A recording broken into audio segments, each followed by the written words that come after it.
성경 봉독하겠습니다. 야고보서 3장입니다. 1절부터 12절까지입니다. 한 절씩 교독하겠습니다. 제가 먼저 봉독합니다. 내 형제들아, 너희는 선생된 우리가 더 큰 심판을 받을 줄 알고 선생이 많이 되지 말라.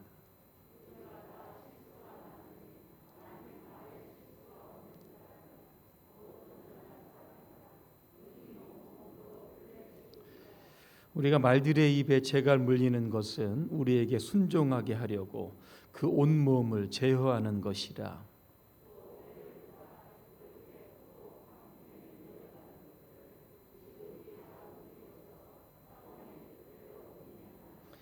이와 같이 혀도 작은 지체로 돼 큰 것을 자랑하도다. 보라, 얼마나 작은 불이 얼마나 많은 나무를 태우는가.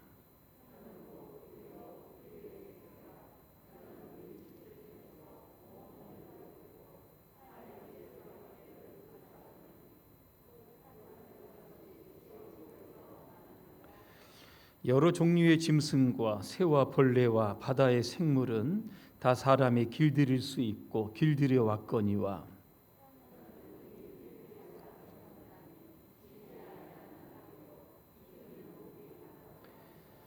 이것으로 우리가 주 아버지를 찬송하고 또 이것으로 하나님의 형상으로 지음을 받은 사람을 저주하나니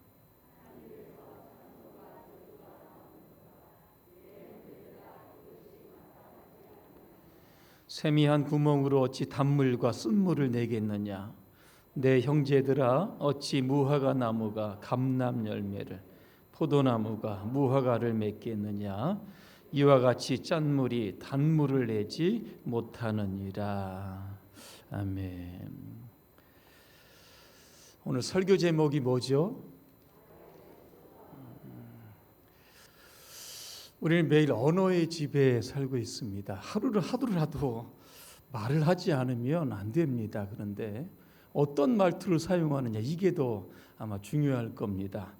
아마 이런 영상, 비슷한 영상을 아마 많이 보셨을 겁니다. 실험자가 병에다가 이 밥을 지어 담아놓고 한쪽에는 사랑해, 한쪽에는 증오해, 미안해 이런 단어를 써놓고 아나운서들 그때 실험하는 거 보니까 책상 위에다 이렇게 올려놓고 볼 때마다 너 사랑한다, 너 미워한다, 증오한다 계속 이야기를 했다는 겁니다. 여러분, 이 밥알에 귀가 붙었습니까?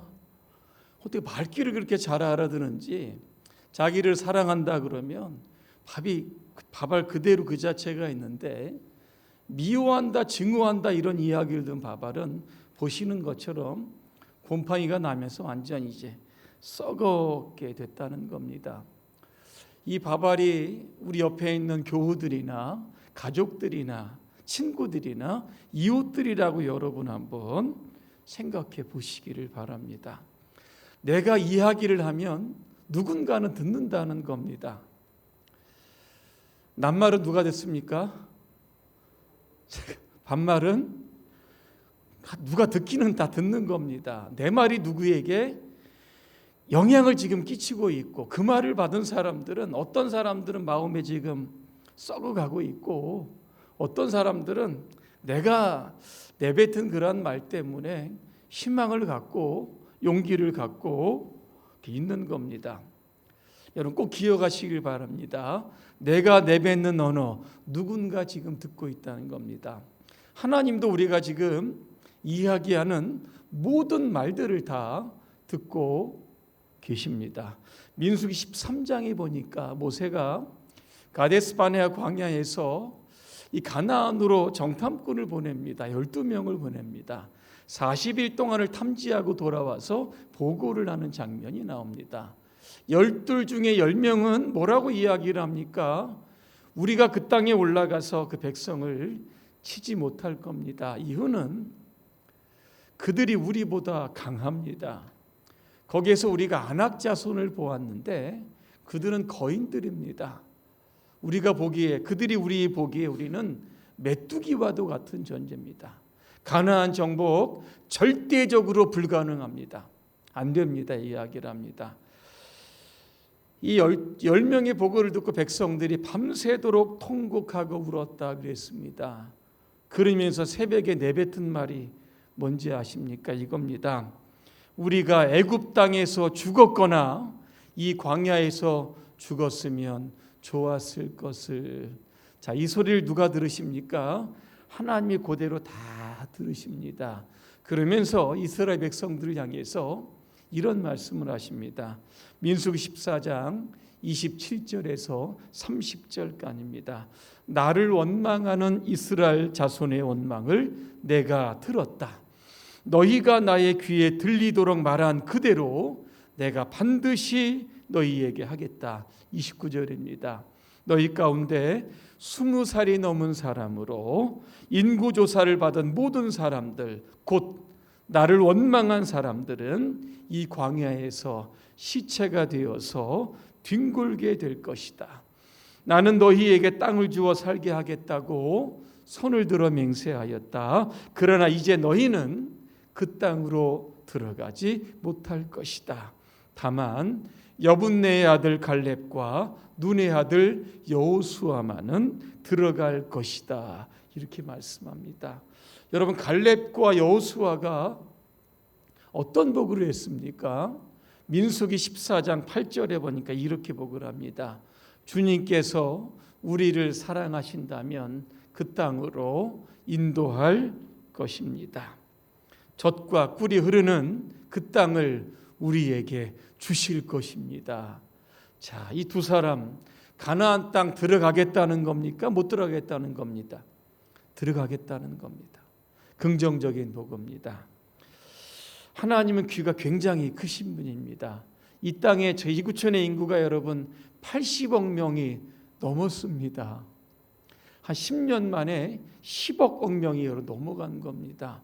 그 사람들의 말하는 소리를 지금 다 듣고 계시고 말한 그대로 하나님은 그의 삶에 그렇게 역사해 주시는 겁니다. 말이 이게 얼마나 이게 위력이 있는지 잠언 18장 21절에 보니까 죽고 사는 것이 혀의 힘에 달렸다 그랬습니다. 오늘 5절에 보니까 이 야고보는 혀를 가리켜서 작은 지체다 그랬습니다.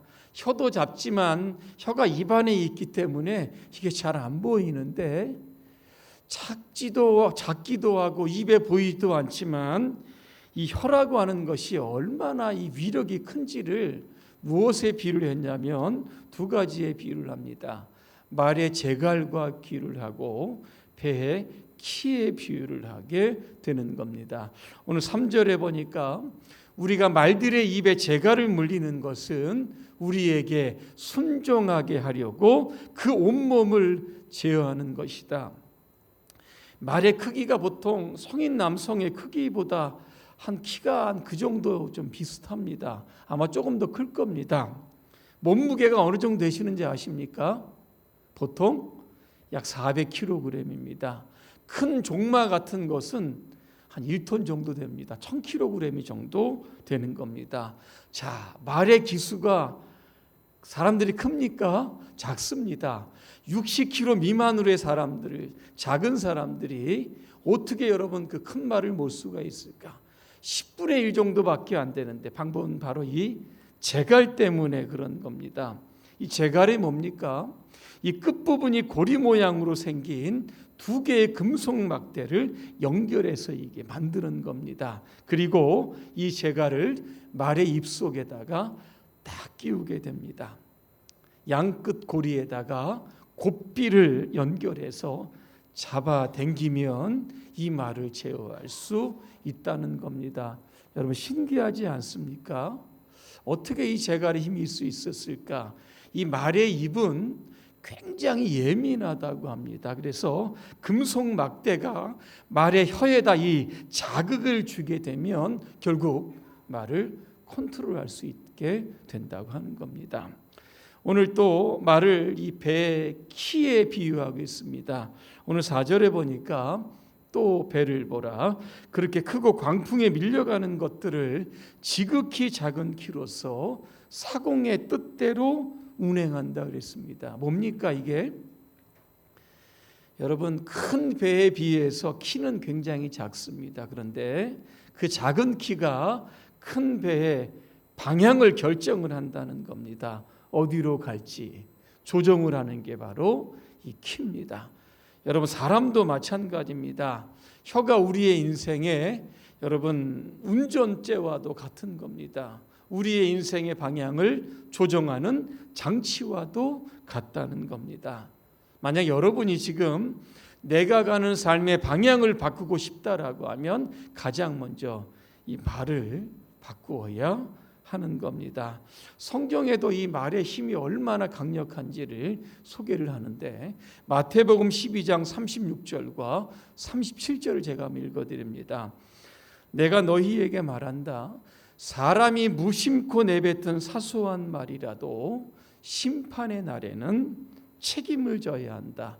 내 말에 근거하여 내가 의롭다고 판정을 받을 수도 있고 죄가 있다고 판정을 받을 수도 있다. 그렇게 이야기합니다. 이 외에도 성경에는 말 조심하라 이런 성경 구절이 굉장히 많습니다. 잠언 10장 19절입니다. 말이 많으면 죄가 생기지만 자기 혀를 조절하는 자는 지혜롭다 그랬습니다. 잠언 20장 15절입니다. 세상에는 금도 있고 진주도 많거니와 지혜로운 입술이 더욱 귀한 보배니라 그렇게 말씀을 합니다. 오늘 2절에 보니까 우리가 다 실수가 많으니 그랬습니다. 우리가 신앙생활하면서 자주 하는 실수가 뭐겠습니까? 주로 이 말 실수하는 겁니다. 여러분, 우리가 신앙생활하다가 일이 잘 안 됩니다. 어려움이 오고 질병이 오고 막 고난이 막 다가옵니다. 그러면 사람들은 어떻게 반응합니까? 이렇게 반응을 합니다. 도대체 하나님 어디 계신 거지? 내가 이렇게 힘들고 어려운데 왜 나를 지금 도와주시지 않는 것일까? 하나님이 계시는 것일까? 그러면서 하나님을 원망을 하다가 하나님의 존재를 부인하는 쪽으로 가다가 결국에는 시험을 들게 되고 믿음에서 후퇴하는 분들이 있습니다. 여러분, 출애굽기를 보게 되시면 출애굽한 이스라엘 백성들이 홍해를 다 건넙니다. 홍해를 건넌 뒤에 그 홍해 바다에 누가 여러분 수장됩니까? 애굽의 군사들과 말들이 다 물에 빠져 죽게 됩니다. 이제 이스라엘 백성들은 완전한 자유를 얻은 겁니다. 얼마나 기뻤겠습니까? 사람들이 하나님을 찬양합니다. 미리암, 모세의 누이입니다. 소고를 치면서 다른 여인들과 함께 춤을 추었다 그랬습니다. 한마디로 축제가 벌어진 겁니다. 그 이후에 이스라엘 백성들이 이제 본격적인 광야를 시작을 합니다.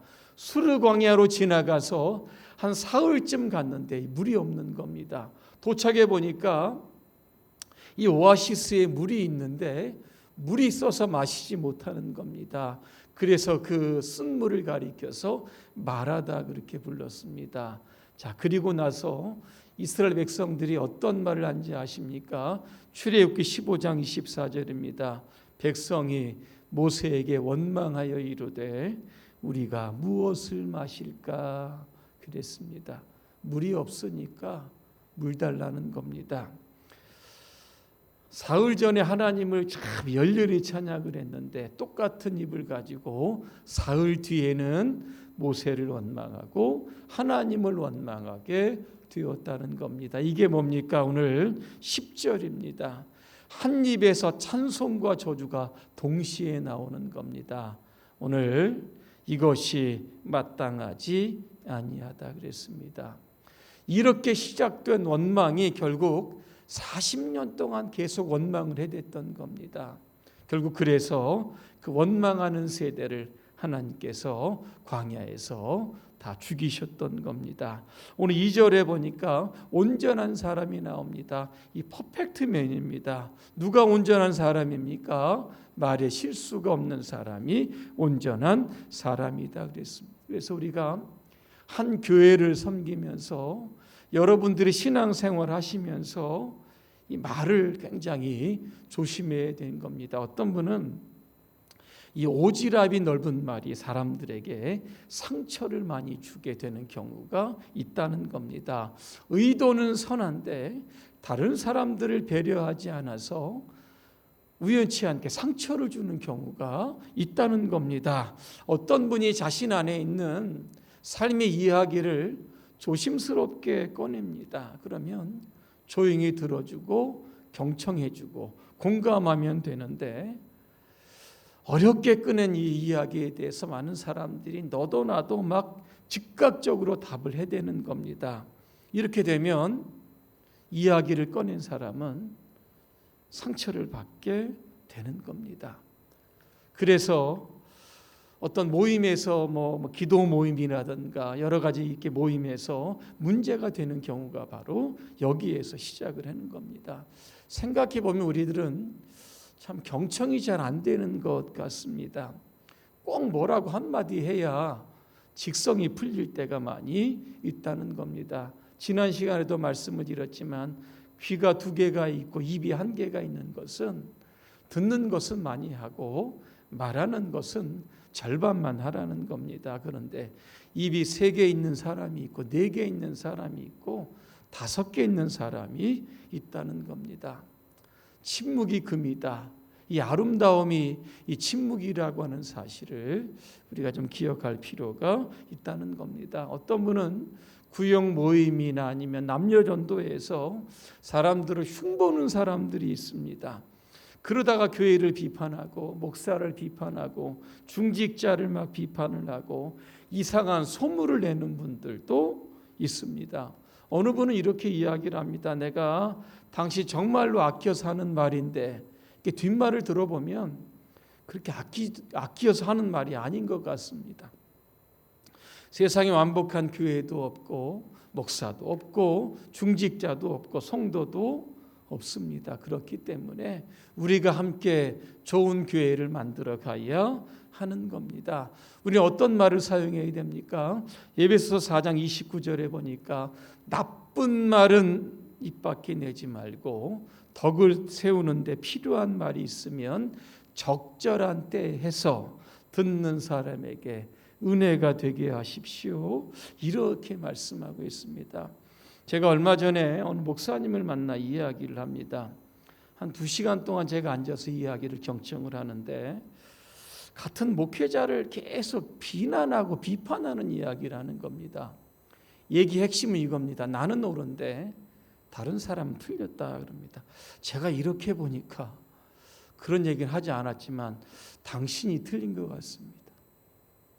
이런 얘기가 여기까지 나오는데 하지 않았습니다.